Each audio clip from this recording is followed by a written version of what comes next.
வணக்கம். நான் உங்கள் அன்பான சயின்டிஃபிக் வேதிக் அஸ்ட்ராலஜர் அஸ்ட்ரோ அருண்ஜி பேசுகிறேன். நல்லது நினைப்போம், நல்லதே நடக்கும். இப்போ பாருங்க, இந்த வீடியோவில் நம்ம என்ன பார்க்க போறோம்னா, பிப்ரவரி மாதம் 2026 ஆண்டின் 2வது மாதம் எத்தகைய ஒரு மாதமாக மேஷ ராசிக்காரர்களாகிய உங்களுக்கு இருக்க போகுது.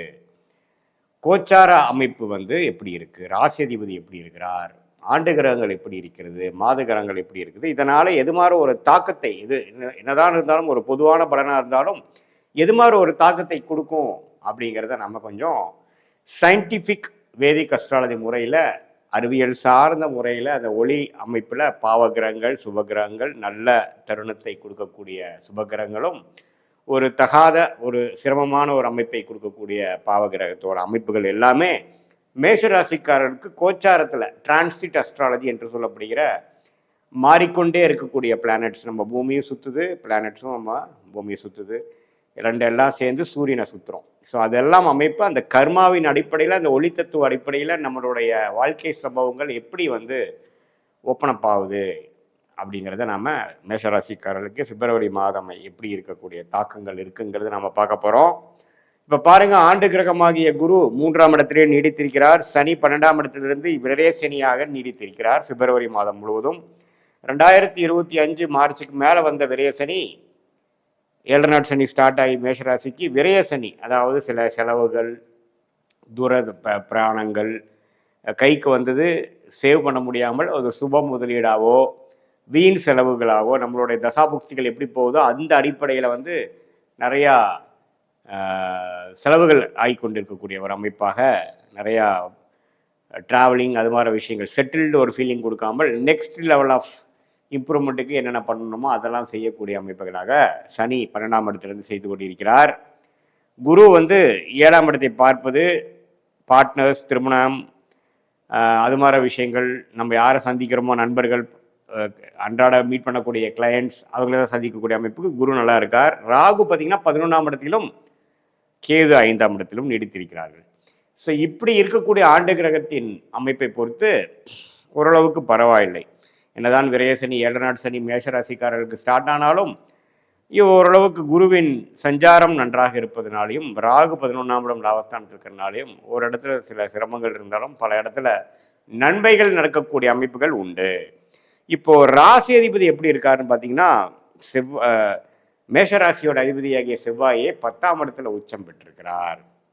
பிப்ரவரி மாதம் ஸ்டார்ட் பண்ணுறப்பவே உச்சம் பெற்று சூரியன், சுக்கிரன், புதன் எல்லாமே பார்த்தீங்கன்னா 10ல் இருக்காங்க. ஸோ மேஷராசிக்காரங்க நிறையா அவங்க செய்யக்கூடிய வேலை, செய்யக்கூடிய தொழில், மாணவர்களாக இருந்தாலும் சரி, அவங்க செய்யக்கூடிய படிப்பு விஷயங்கள், ஹையர் ஸ்டடீஸ் விஷயத்தை எல்லாத்துலேயுமே நம்ம ஃபோக்கஸ்டாக, உத்வேகமாக, கடுமையாக போராடக்கூடிய இருக்கக்கூடிய அமைப்பாக இந்த பிப்ரவரி மாதம் இருக்குது. இதில் பாருங்க, அப்படியே பிப்ரவரி 13க்கு அப்புறம் சூரியன் 11ஆம் இடத்துக்கு போகிறார். முதல் வார இறுதியிலேயே புதன், சுக்கிரன் எல்லாமே 11ஆம் இடத்துக்கு போகிறாங்க. ஈவன் செவ்வாய் ராசி அதிபதியே 11க்கு ஆண்டின் மாதத்தின் கடைசி வாரத்தில் போகிறாங்க.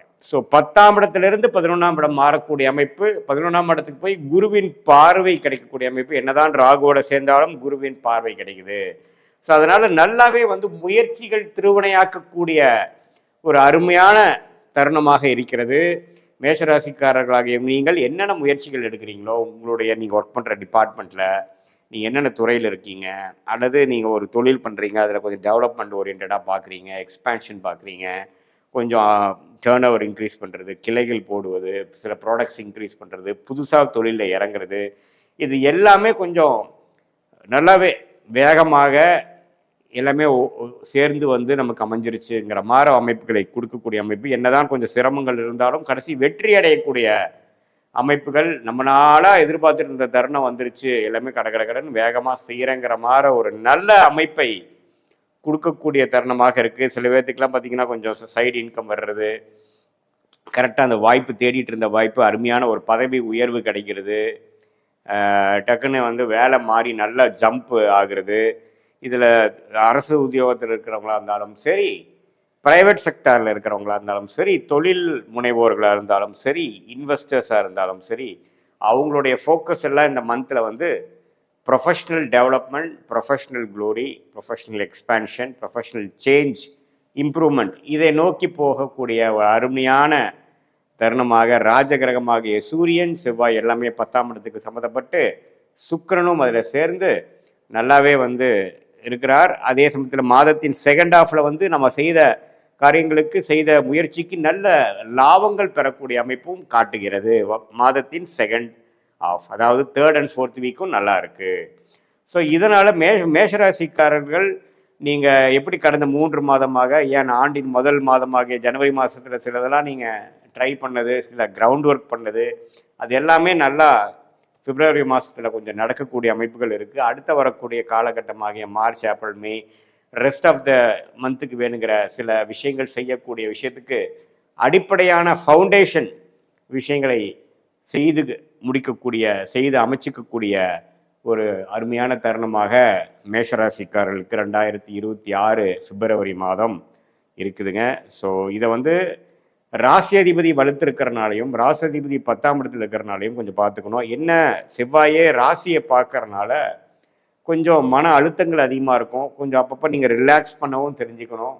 ஒரே விஷயமும் நீங்கள் உங்களுடைய வேகத்துக்கு நடக்கலைன்னா கொஞ்சம் பொறுமையாக இருந்து தான் ஜெயிக்கணுங்கிறத மறந்துடக்கூடாது. ஏன்னா மேஷராசிக்காரர்களே எடுத்தமா கவுத்தமான்னு இருக்கக்கூடியவர்கள், அதிக வேகம் இருக்கக்கூடியவர்கள். ஏன்னா நெருப்பு ராசியாக இருக்குது, செவ்வாயின் ஆதிக்கம். அது செவ்வாய் 10ஆம் வீட்டில் உச்சம் பெற்று 4ஆம் பார்வையாக ராசியிலே பார்க்கும்போது சில கோவதாபங்கள், இரிட்டேஷன், ஃப்ரஸ்ட்ரேஷன், உங்களுடைய நினைச்ச மாதிரி நடக்கலைன்னா அதுக்கு வேணுங்கிற ரியாக்ஷன், அது எல்லாமே கொஞ்சம் எமோஷ்னலாக கொஞ்சம் தூக்கக்கூடிய, அதிகமாக வரக்கூடிய, கண்ட்ரோல் இல்லாமல் போகக்கூடிய அமைப்புகள் உண்டு. அதனால் பொறுமையாக இருந்து இந்த சிச்சுவேஷனை உங்களுக்கு சாதகமாக அமைத்து கொண்டு அது மூலமாக எதிர்காலத்தை நல்லபடியாக நீங்கள் அமைச்சுக்கணும் அப்படிங்கிறது நான் உங்களை கேட்க விரும்புகிறேன். இது ஒரு பொதுவான ஒரு பலனை தவிர உங்களுடைய ஜென்ம ஜாதகத்தில் என்ன தசாபுக்திகள் போய்கொண்டிருக்கிறது, ராஜயோக திசைகளா, என்ன லக்னத்தில் பிறந்தீங்க, மேஷ லக்னத்திலே பிறந்தீங்களா அல்லது வேற வேற லக்னத்தில் பிறந்தீங்களா, அந்த லக்னத்துக்கு இப்போ நடக்கக்கூடிய தசாபுக்திகள்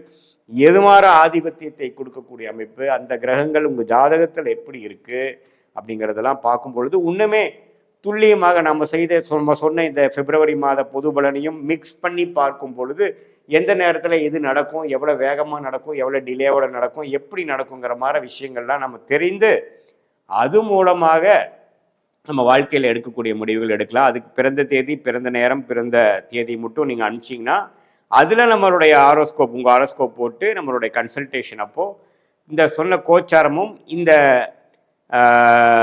உங்களுடைய தசாபுக்திகள் ஜென்ம ஜாதகத்தில் வரக்கூடிய தசாபுக்திகளையும் மிக்ஸ் பண்ணி சேர்த்து வைத்து பார்க்கும் பொழுது அடுத்த வரக்கூடிய ஷார்ட் டேர்ம் 3 to 4 months எப்படி இருக்குது, அடுத்த வரக்கூடிய மீடியம் டேர்ம் என்று சொல்லப்படுகிற 8 மாதத்திலிருந்து 1 வருடம் எப்படி இருக்குது, அடுத்து வரக்கூடிய லாங் டேர்ம் ஒரு 2 to 3 years அல்லது 5 years 10 years வரைக்கும் பேட்டர்ன் எப்படி போகுது, எது மாதிரி ட்ரெண்டு போகுது, எந்த டைமில் நமக்கு ஒரு நல்ல பிரேக் கிடைக்கும், எந்த நேரத்தில் அதிக ரிஸ்க் எடுக்கலாம், எந்த நேரத்தில் அடக்கி வாசிக்கலாங்கிற மாதிரி சில நல்ல நுணுக்கமான சில விஷயங்கள் உங்கள் ரியாலிட்டி எப்படி போயிட்டு இருக்குதுங்கிற சிங்க் பண்ணி நம்ம ஜாதகத்தில் வரக்கூடிய அந்த நெளிவு சுழிவுகளை பார்க்கும் பொழுது நம்ம வாழ்க்கையில் நம்மளுடைய கர்மாவின் அடிப்படையில் எப்படி நமக்கு பிராப்தங்கள் இருக்குதோ அதுக்கு நம்மளுடைய லைஃப் கோல்ஸை அலைன் பண்ணிட்டோம்னா எந்த விதத்திலையும் எதிர்நீச்சல் போடாமல் வீண் சமய விரயங்கள், வீண் பண விரயங்கள், இது எல்லாமே தவிர்த்து தக்க நேரத்தில் தக்க முயற்சிகளை